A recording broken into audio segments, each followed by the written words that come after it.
Hello, warm welcome to our weekly show, Love Athletics. In this program, we bring you highlights from our sport with expert input from different continental areas. Today, we will look at the action from the past week, but also start looking at perspectives by continent for the Olympic Games in Tokyo. And our guest, discussing North America, Central America, and the Caribbean, is Javier Clavelo. Welcome, Javier. Thank you, Anna, once again for inviting us. Lovely to have you. So before we look at NACAC outlook for Tokyo, let's have a look at what happened over the past 7 days. It wasn't quite the fireworks we had the previous weeks when the US and Jamaica trials and many national championships shook up the World 2021 rankings, but we still had some great results, in particular from the Diamond League meeting in Stockholm and the István Gyulai Memorial in Székesfehérvár in Hungary. So several world leads this week. The first is an equaled world lead in the high jump with 2:37. Maxim Nedasekau of Belarus equaled the authorized neutral athlete Ilya Ivanyuk in Székesfehérvár. Also in Hungary, triple jump world lead, 17:92 by Pedro Pichardo. And the women's world lead came in the Stockholm Diamond League, also in the high jump, with Jaroslava Mahučich clearing 2:03 meters. Now, my top performances for the past week was in the triple jump in Székesfehérvár, because not only world lead, as we said, Pedro Pichardo, 17:92, but in second place with an area record, Hugues Fabrice Zango with 17:82. So a fantastic triple jump contest there. Székesfehérvár was particularly strong in the field events, but also some very good results on the track, and in particular, Akani Simbine, 9:84 area record, beating Olusoji Fasuba's continental record on the 100 meters, and gearing up to be very, very quick for the Olympic Games. Another area record came in Stockholm in the 400-meter hurdles, set by Brazil's Alisson dos Santos, 4:7.34, moving him up to number 3 in the world list. A really fantastic event, the men's hurdles, as is the women's 400-meter hurdles. Femke Boll, also in Stockholm, she set a European under-23 record with 52.37, which brings her to 4th on the all-time list. She has set 11 national records so far in this season alone. Now, Shamir Little was right behind Boll with 52.39, moving up to 5th all time. But as we know, she is not qualified for Tokyo. So, Javier, what were your favorite performances over the last week? And I think it was great to see defending double Olympic champion coming to form, Elaine Thompson-Herah, running at 10:71 in Hungary at the István Gyulai Memorial.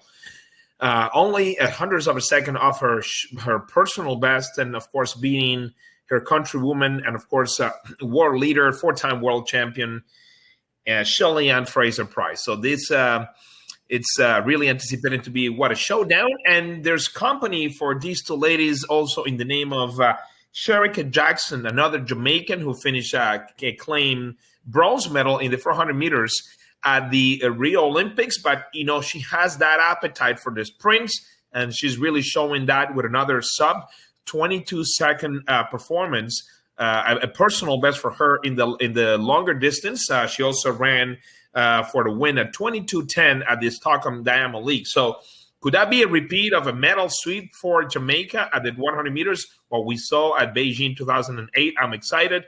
And of course, anyone who loves sprints should be really excited to see Shelly-Ann Fraser wanted to become the first woman ever to claim 3 Olympic gold medals in that distance. She will also be running the 200 meters. But of course, Elaine Thompson-Herah, she says, I'm in form and I want to, certainly keep that title from 5 years ago in Rio. And of course, there's also a couple of other sprinters in the mix, American sprinters, despite the absence of Sha'Carri Richardson.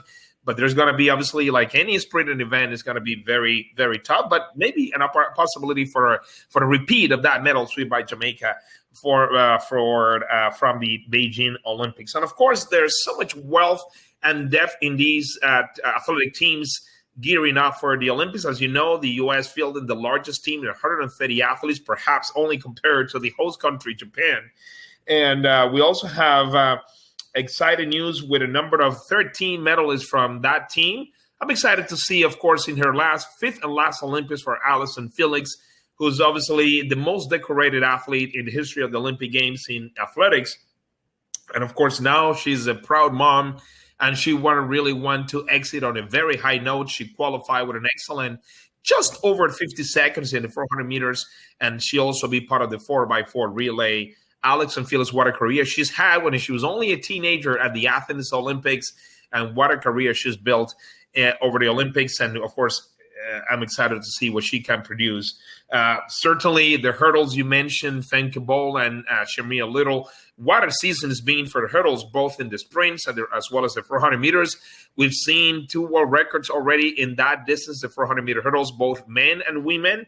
And so, obviously, another repeat between the now new world record holder, Sydney McLaughlin, as well as the defending Olympic champion, Dalilah Muhammad. We'll see how close they can get to that 51.90 world record set at the USA trials. But here, more importantly, they aiming for gold. But if the world record, what it takes to win gold, we've seen that before in previous Olympics. So that would not come as a surprise. And of course, if we look at the sprint hurdles as well with Kenny Harrison, what a redemption for the world record holder. 5 years ago, she was out of the Olympics. 2 weeks later, after the trials, she broke the world record that she still holds at 12:20.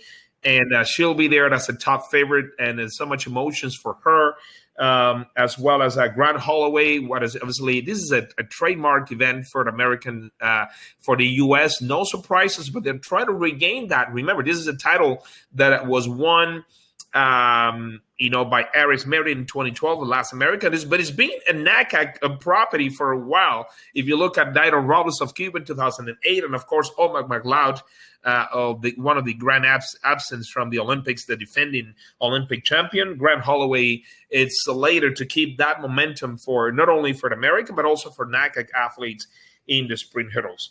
We have Noah Lyles making his Olympic debut, the world leader and world champion in the 200, and Trayvon Bromell coming back from a number of injuries. He was already a finalist 5 years ago in Rio, but the momentum is really shifting to this young American sprinter version of his world lead, 9:77. So, of course, the sprints, one of the marquee events of athletics.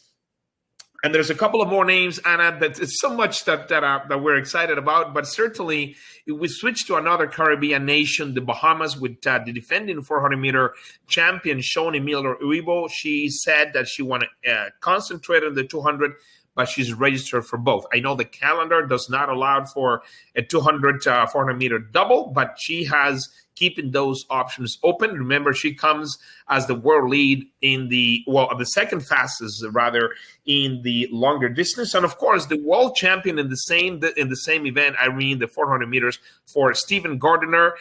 He's coming in really top shape, as we saw in Hungary with a season's best, beating the American champion Michael Norman and a number of companies. But remember, Wayne Van Niekerk, he's the defending champion, the world record holder from South Africa, is slowly coming to form. So it's going to be another exciting event to see. I have more in store for some of the field events, but for now, I think this is what really gets me excited from the NACAC athletes. Thanks a lot, Javier. As you say, so many amazing athletes from the area with the U.S., Jamaica, all the other Caribbean nations. However, I'll be rooting for someone a little different. I'll be rooting for Juvagan Harrison. I want him to medal in both the high jump and the long jump. Maybe the chances are a little better in the long jump, where he has the second and fourth best marks, 8:47 and 8:44 respectively, although world leader Miltiadi Fentoglu will be hard to beat. But Harrison could also medal in the high jump, and I'll be crossing my fingers for him. And then I must admit, Oh my goodness, to see Johan Blake in the 100 and 200. As Andre Lowe said last week, Johan is indeed one of my favorite athletes. Quiet, intense, nicknamed the Beast for his amazing capacity to train especially hard.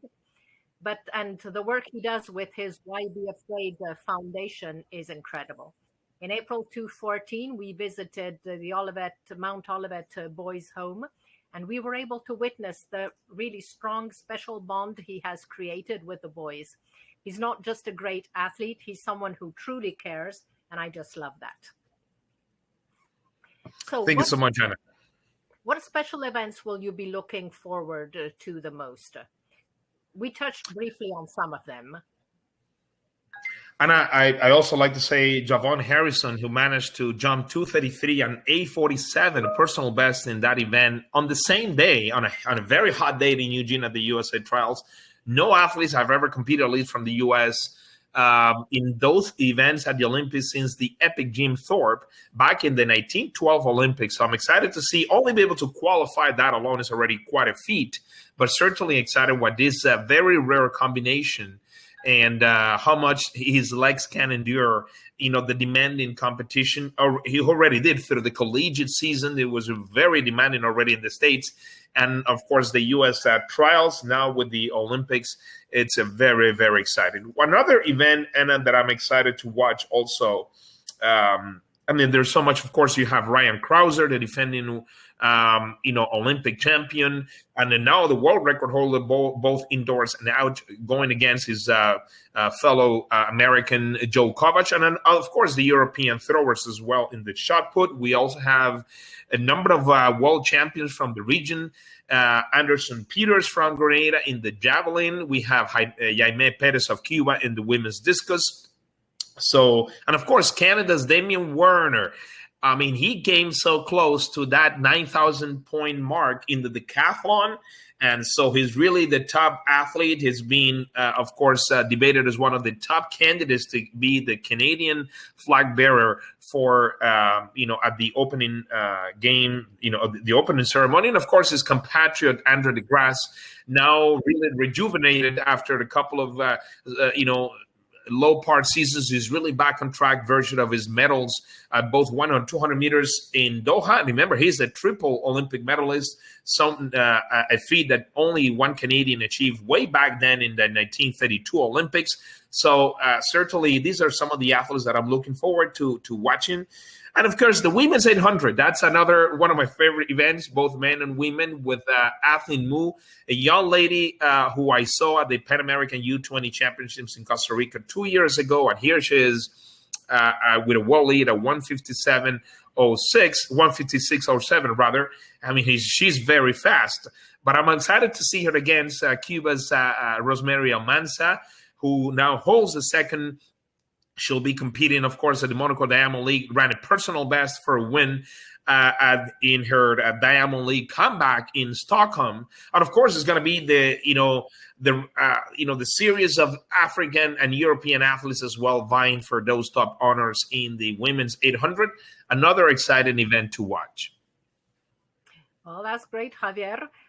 We share a lot of our special events. Obviously, the hurdles, both 400 hurdles, both men and women. And the sprints. The Jamaican ladies are really, really coming up strong in the last couple of weeks. So it will really be very exciting to see what they're doing. And then the 10,000 meter women, two ladies who set world records this year, Sifan Hassan, then beaten 2 days later by Letsamet Gidey. They could set another really top performance in Tokyo. So let's see what happens there. So thank you so much. Anna, thank you so much. And one last thing, of course, Rai Benjamin and Carson Walham in the 400 meter hurdles, and they'll have some company with Alison dos Santos of Brazil Abderrahman Samba of Qatar. So again, another world record in store in the 400-meter hurdles for those athletes, these two athletes, or maybe somebody else in that field. So very excited for that event as well. Thank you so much for having me, and looking forward to discussing more athletics and the Olympics in the coming shows. Thank you, Javier. Talk to you soon. Thank you. All the best. Let's look at top events next week. So we have the under-23 European Championships, which started yesterday in Tallinn, Estonia. We have the Monaco Diamond League meeting this evening with some really top fields, 100-meter men, 800-meter men, 1,500 meters. Timothy Cheruiyot probably wants to show that even if he's not qualified on the Kenyan team, he's still very strong. Warholm, Alison Los Santos, and Kyron McCaster in the 400 hurdles. High jump with the top two athletes, equal world leads. Long jump. And on the women's side, 800 meters with numbers 1 and 2, Sifan Hassan and Faith Kipyegon. A very deep field in the women's steeplechase. Pole vaulter women with the top 4 athletes, Katie Najot, Angelika Sidorova, Holly Bradshaw, and Sandy Morris. And finally, expect some fireworks in the women's triple jump with Yulimar Rojas, Shenika Ricketts, and Liagdamis Povea.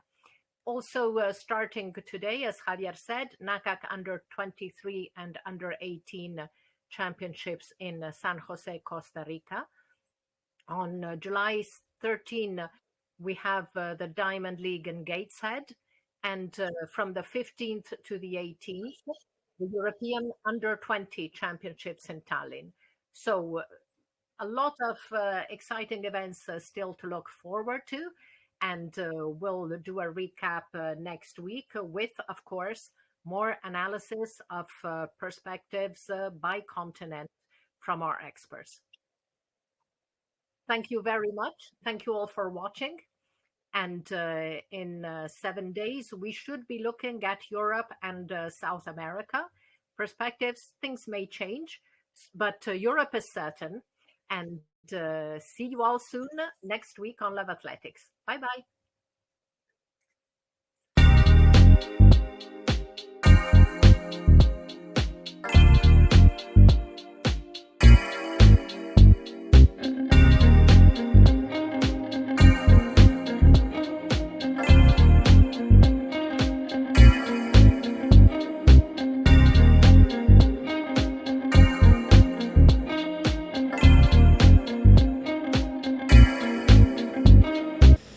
Hello, friends of Love of Athletics. My name is Javier, and I'm delighted to bring you a preview of what the North Central America and the Caribbean region has in store for the upcoming Olympic Games in Tokyo.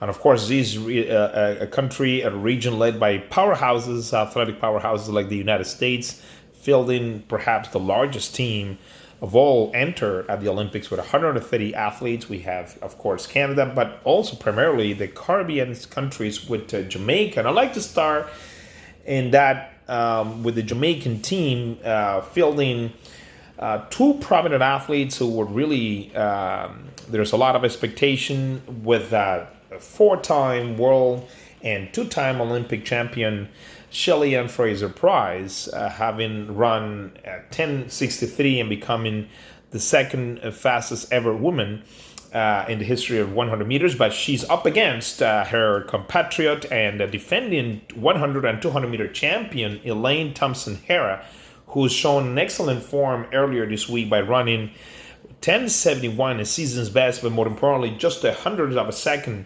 off her personal best. So it's going to be really a showdown of these two Jamaican athletes for the top honors. Fraser-Pryce aiming to become the first woman ever to claim 3 Olympic titles at the 100, a feat that no other woman has ever accomplished. And of course, she will be on par with her countryman Usain Bolt, who achieved the same 3 consecutive Olympic titles. Shelly-Ann Fraser, the Olympic champion in 2008, and 12 bronze medalists 5 years ago in Brazil, when, again, Elaine Thompson-Herr became the first woman since 1988 to win the 100 and 200 meter double.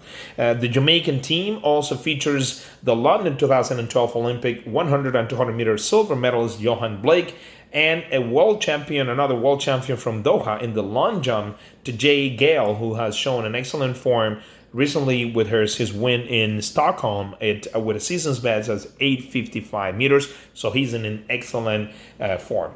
I want to switch the attention now to the largest team of the region, the United States, fielding 130 athletes, including number 13 medalists from Rio 2016, 6 defending 2018 world champions. And I'd like to, among the largest team to be fielded at the Olympics, we have, of course, Allyson Felix competing in her fifth and final Olympics. 44-year-old Abdirahman also running in the marathon for his 5th Olympics. And going down to the youngest in the team, the youngest team member since 1964, Ayrton Knighton, who will be running the 200 meters version of his world under-20 record of 1984. Athin Mu also as the world leader in the 800 meters, another strong candidate for gold, including, of course, 2 world record holders, defending Olympic champion Ryan Krauser.